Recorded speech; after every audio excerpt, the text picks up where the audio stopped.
네, 창의적 사고하고 종종 비교돼서 거론되는 사고는 분석적 사고하고 비판적 사고입니다. 영어로는 이제 analytic thinking이라고 하고 또 critical thinking이라고 이야기하죠. 마치 이 분석적 사고하고 비판적 사고하고 그 다음에 이제 우리가 공부하려고 하는 창의적 사고하고는 물과 기름과 같이 서로 섞이지 않는, 그리고 섞여서는 안 되는 것처럼 생각하는 경우가 종종 있습니다. 분석적 사고는 창의적 사고가 아니고 또 비판적 사고 역시 창의적 사고가 아니다라는 주장인 거죠.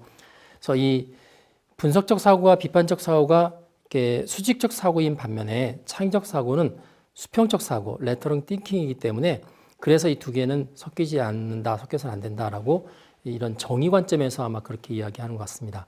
그러나 실제로 창의적 사고를 진행하는 과정을 가만히 들여다보면 이 창의적 사고 안에는 분석적 사고와 비판적 사고가 적절하게 섞여 있고요. 또 서로 연결되어 있다는 것을 알 수가 있습니다. 전체적인 큰 흐름을 보면 어떤 문제가 주어졌을 때 그 문제를 일단 잘 분석을 해야 되고요. 분석된 자료에 대해서 비판적인 시각으로 접근을 해야 됩니다. 그리고 그 접근에서 얻은 비판적인 산출물들을 영역을 넘나들면서 수평적 사고를 해서 섞을 때 결국 나오는 게 창의적인 산출물이 되는 거죠. 그래서 이 창의적인 사람들은 분석하는 과정이나 비판하는 과정을 절대 무시하지 않습니다. 그래서 이번 시간에도 이제 그림을 그리는 습관에 대해서 이야기를 할 때 이 분석 과정에 있어서도 그림을 그려서 분석하는 습관이 창의적인 사람들한테 상당히 있습니다. 그래서 이 부분을 같이 다루고자 합니다. 못 그려도 꼭 그리는 습관, 그리고 분석할 때도 분석하기 위해서 꼭 그리는 습관, 이게 이제 바로 다룰 주제입니다. 먼저 제 경험을 잠깐 말씀을 드리겠습니다. 제가 이제 대학에 있다 보니까 신인 교수들이 올 경우에 제가 대학의 인사위원회에 속해 있는 경우에 면접을 봅니다. 그래서 인사위원들이 쭉 모여서 신인 교수가 한 명씩 돌 때마다 보통 한 30분 내지 1시간 정도 인터뷰를 하죠. 그러면 아침부터 저녁까지 인터뷰를 하면 교수가 굉장히 많은 수의 교수가 이렇게 오죠. 그러면 사람이라는 게 이제 기억에 한계가 있어서 신인 교수에 관한 정보를 줘도 글로 된 정보를 줘도 오후쯤 가면 오전에 했던 사람들이 잘 기억나지 않습니다. 그래서 이제 저는 이제 어떤 습관이냐면 인사위원회에 들어가게 되면 한 사람 한 사람 볼 때마다 그 사람에 관한 이렇게 스케치를 합니다. 그 사람의 얼굴과 모습에 관해서 그림을 그리는 거죠. 그리고 그 사람에 관해서 찾은 정보들을 거기다가 이렇게 명기를 하고요. 질의응답할 때 그 사람이 특별히 대답했던 거, 또 그 사람의 어떤 성격과 스타일 이런 것들을 그림에다가 이렇게 과장해서 좀 표현을 합니다. 그래서 이제 면접이 한 사람씩 진행된 다음에 전체적으로 면접이 딱 끝나게 되면 저한테 남는 거는 뭐 오늘 7명을 면접을 봤다. 그럼 7사람에 관한 그림이 남습니다. 그림과 몇 개의 단어가 남죠. 그래서 그 7개의 그림을 보면서 이 중에 어떤 사람이 가장 적합한지, 그다음에 각각의 특징이 어떤지 하는 부분들을 한눈에 파악할 수가 있습니다. 그래서 분석하는 데 있어서 그림만큼 정말 좋은 도구는 없다라는 생각을 저는 하게 됩니다. 그리고 이제 저만 보는 것이 아니라 옆에 있는 분들하고 상의할 때도 제가 이제 그려놓은 그림을 가지고 이렇게 상의하게 되면 다른 분들도 그림을 보면서 이렇게 앞의 시간들을 이렇게 떠올리는 경우도 상당히 많이 있습니다. 그래서 이 상황과 문제를 분석하는데 그리는 것은 매우 유익하다라는 경험을 가지고 있습니다. 자, 또 다른 경험을 하나 더 이제 말씀을 드리겠습니다. 보통 음악을 들으면서 또 내지는 책을 읽으면서도 그 안에서 받고 있는 느낌들을 그림으로 표현할 수가 있습니다. 그래서 어떤 사람들은 음악을 들으면서 이 음악이 주는 느낌들을 그림으로 그리기도 하고요. 책을 읽으면서 중간중간에 쉬면서 그림으로 책의 내용들을 표현하기도 합니다. 그 부분들이 느낌만 표현하는 게 아니라 사실은 자기가 들은 음악과 자기가 읽고 있는 책에 대한 분석으로 볼 수가 있습니다. 자기가 느끼는 부분들에 대한 결과이기 때문에 그렇게 보는 거죠. 그래서 그 음악을 들으면서 동시에 그림을 그리게 되면 음악이 주는 느낌과 자기만이 느낄 수 있는 여러 가지 메시지 이런 것들을 더 선명하게 느낄 수 있는데요. 저의 경험도 어느 날 이제 저녁이었던 것 같아요. 밤늦게까지 제가 근무를 하다가 인터넷을 뒤적이면서 노래 한 곡을 듣게 됐습니다. 옥상 달빛의 수고했어 오늘도라는 이제 그런 노래인데 그날 참 아침부터 굉장히 힘들고 어려웠던 하루였던 것 같습니다. 근데 이 노래를 듣고 있다 보니까 이 노래의 가사가 하나하나가 저에 대한 저를 위로하는 그래서 마음이 굉장히 편안해진다는 느낌을 받았고 그래서 갑자기 저는 사실 그 가수들하고 별로 잘 모르는데 그 가수들이 굉장히 친근해졌습니다. 그래서 제가 그 자리에서 뭔가를 해보고 싶다. 지금 이 느낌이나 이런 걸 좀 남기고 싶다. 그래서 인터넷을 뒤져서 봤더니 이제 옥상 달빛 가수들의 이미지 사진들이 이렇게 있더라고요. 그래서 제가 그 이미지 사진을 보면서 A4 용지를 꺼내서 이렇게 스케치를 펜으로 이렇게 하기 시작했습니다. 그러면서 노래를 반복해서 계속 들었죠. 그래서 그 그림을 그리면서 그 노래를 들으면서 사실 가수들의 이렇게 얼굴들을 그리면서 들었는데 그 느낌이 이 그림 가운데 이렇게 그대로 묻어져 있습니다. 그래서 이 그림이 이제 바로 그 그림인데, 그래서 제가 나중에 이렇게 그림을 볼 때 뭐 가수들의 얼굴들이지만 그 안에 그 당시에 제가 느꼈던 그 곡의 느낌들이 이렇게 지금도 이렇게 살아나서 이 그림은 저한테 이렇게 위로와 평안을 주는 그런 그림으로 이렇게 인식이 되어 있습니다. 그래서 그림이라는 거는 시간을 뛰어넘어서 어떤 메시지와 감각들을 전달해 주기도 하고요. 그 사람한테 특별하게 분석된 내용들을 주는 아주 좋은 매체입니다. 그래서 창의적인 많은 사람들이 분석 단계에서 그림을 가지고 상당히 많은 메시지를 찾아내고 어떤 문제들을 파악하고 그렇게 이렇게 습관적으로 하고 있습니다. 1920년대에 동경대학교에 이시가와 가오루라는 교수가 있었습니다. 이분이 문제를 분석할 때 그림으로 분석하면 참 좋겠다 그래서 제시를 했는데 영어로는 이제 피시본 다이어그램이라고 합니다. 번역할 때 생선뼈 다이어그램이죠. 생선은 뼈라기보다는 가시인데 생선 가시 다이어그램, 생선 뼈 다이어그램 그렇게 표현을 하고 있습니다. 생선 한 마리를 이제 고기는 다 발라먹고 뼈만 남아 있는 상태로 그림을 그리는 거죠. 그래서 이 문제를 분석할 때 이 생선뼈 다이어그램을 사용하는데 이 다 분석해 놓고 보면은 마치 문제의 원인들을 분석하는 거기 때문에 원인과 결과, 영어로는 cause and effect라고 해서 cause and effect 다이어그램이라고 이렇게 고상한 말로 표현하지만 사람들은 흔히 그냥 생선뼈 다이어그램 이렇게 친숙하게 표현을 많이 하고 있습니다. 그래서 몇 가지 특징을 가지고 있는데요. 생선뼈 머리에는 풀려고 하는 문제가 있습니다. 그러니까 주어진 문제점을 명시하죠. 어떻게 보면은 어떤 원인들로 인해서 생긴 결과죠.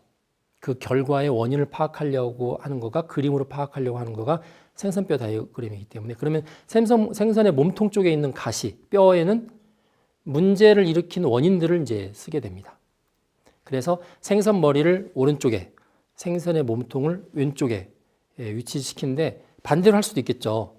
반대로 할 수 있지만 보통 원인과 결과라고 할 때는 몸통과 머리 그렇게 하는 게 이제 상식적인 흐름이 맞기 때문에 보통 생선 머리를 오른쪽에 그다음에 몸통을 왼쪽에 그렇게 위치를 시킵니다. 자, 생선뼈 다이어그램을 그리는 방법에 대해서 이제 간단히 알아보도록 하겠습니다. 뭐 그렇게 복잡하지 않고요. 아주 그림으로 하는 거기 때문에 굉장히 단순합니다. 원인들을 분석할 때 정말 중요한 거, 원인이라는 게 중요한 게 있고 중요하지 않은 게 있죠. 그다음에 핵심적인 원인도 있고 부수적인 원인도 있고요. 그다음에 큰 원인도 있고 작은 원인도 있습니다.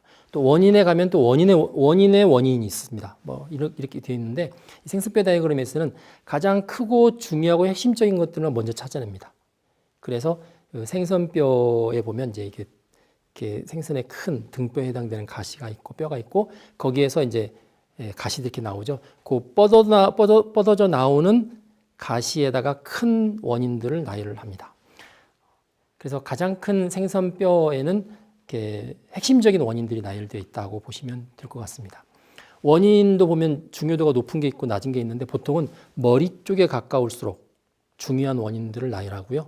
이제 머리에서 먼 쪽으로 갈수록 중요도가 낮은 것을 나열합니다. 그건 주로 이제 해석을 편하게 하기 위한 거고 뭐 꼭 그렇게 해만 될까? 제가 섞어서 해보니까 그래도 별 차이는 없습니다. 그런데 이제 정리하다 보니까 아무래도 결과 쪽에 가장 큰 영향을 준 거가 결과인 머리 쪽에 가는 게 모양새가 제일 맞죠.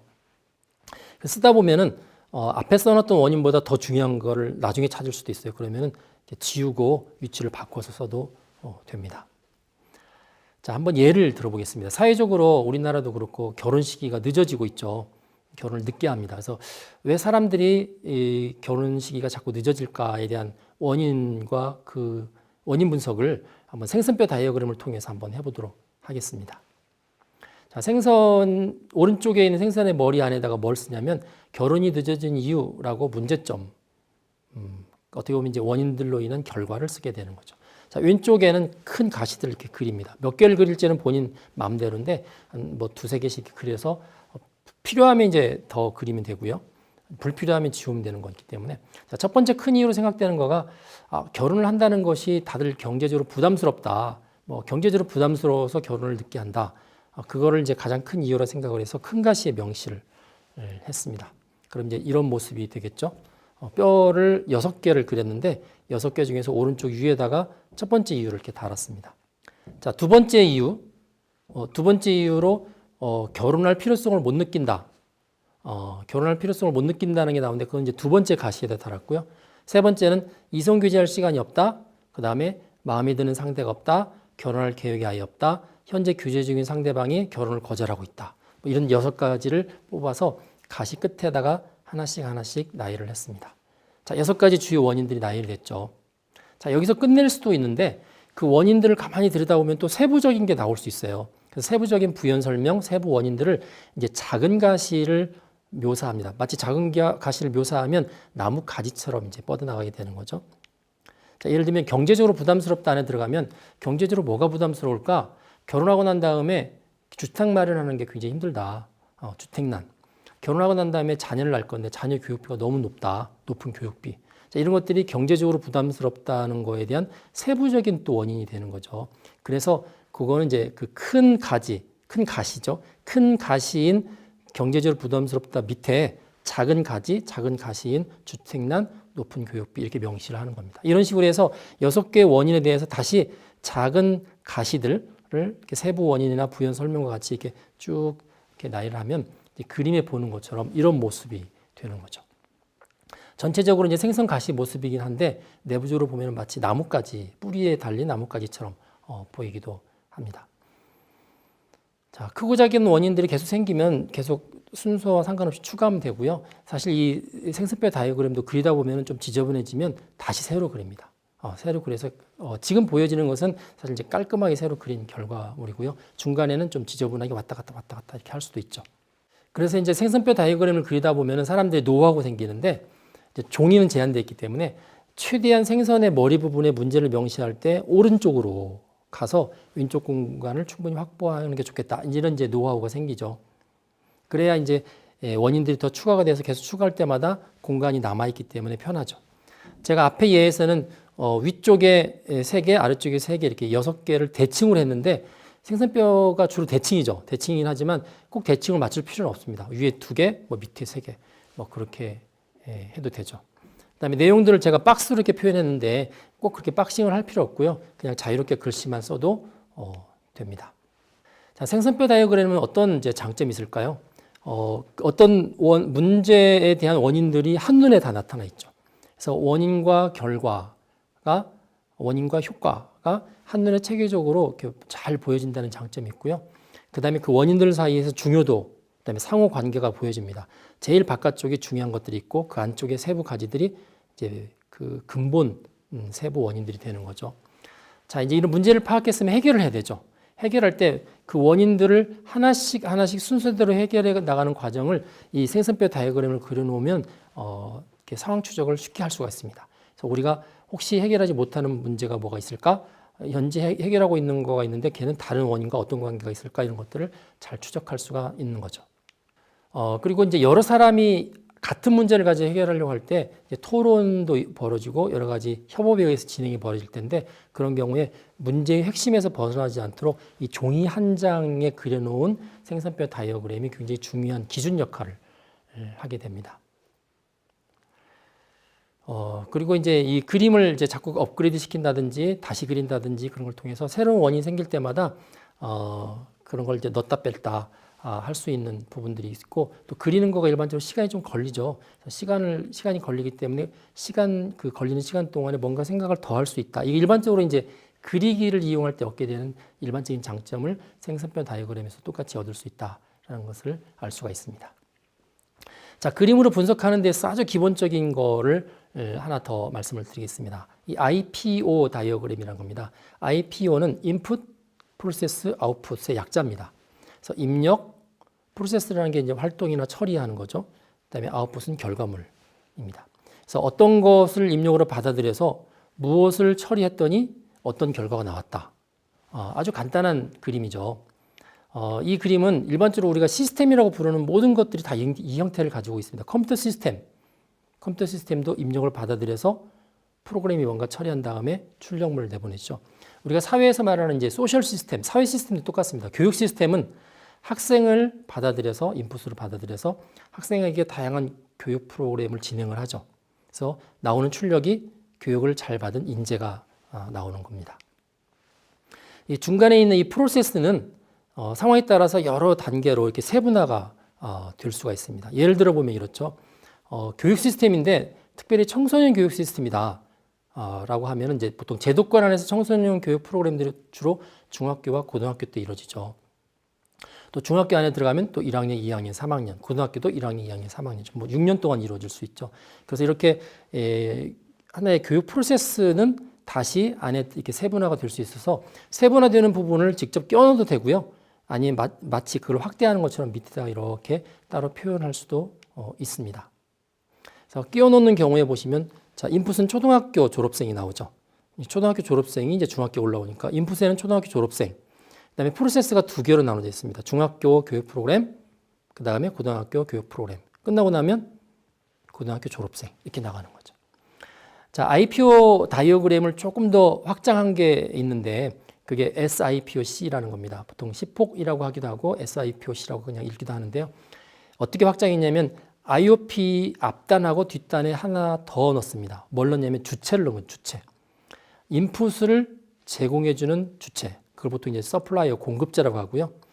어떤 결과를 받아들이는 주체. 보통 고객 내지는 소비자죠. 커스터머. 그래서 S하고 C가 IPO의 양쪽에 붙어 있습니다. 그래서 SIPOC라고 합니다. 같은 건데 약간 확장한 거죠. 그래서 그림을 보면 5개의 단계로 해서 이렇게 나눠져 있고요. 한번 예를 보겠습니다. 남편이 아내에게 이렇게 커피를 타주는 과정이에요. 그 커피를 타주는 과정을 이제 글로는 남편이 아내한테 커피를 타주는데 커피를 탈 때 어떻게 해야 돼요? 커피포트에다가 물을 넣고 끓인 다음에 뭐 머그잔에다가 뭐 예를 들어서 이제 인스턴트 커피라고 그러면 머그잔에 집어넣어서 물을 부어서 갖다 주는데 뭐 이런 것들을 막 글로 표현을 해야 되잖아요. 글로 표현은 복잡하고 읽는 사람도 좀 복잡한데 이제 이거를 그림으로 그 과정을 분석해서 표현하면 아주 간단합니다. 지금 보시는 것처럼 위쪽에 SIPOC가 있죠. 그래서 여기 보면 이제 S가 서플라이어인데 이게 남편입니다. 남편이 아내한테 공급하죠. 그래서 소비자가 아내가 되는 거죠. 커스터머가. 그래서 남편이 아내한테 공급을 합니다. 뭘 공급하냐면 자, 첫 번째 남편이 프로세싱하기 위해서 인풋으로 처리하게 되는 여러 대상들이 필요해요. 예를 들어서 주전자, 커피 믹스, 그다음에 생수, 머그잔 이 4가지 인풋이 필요하죠. 이 인풋을 가지고 프로세싱을 합니다.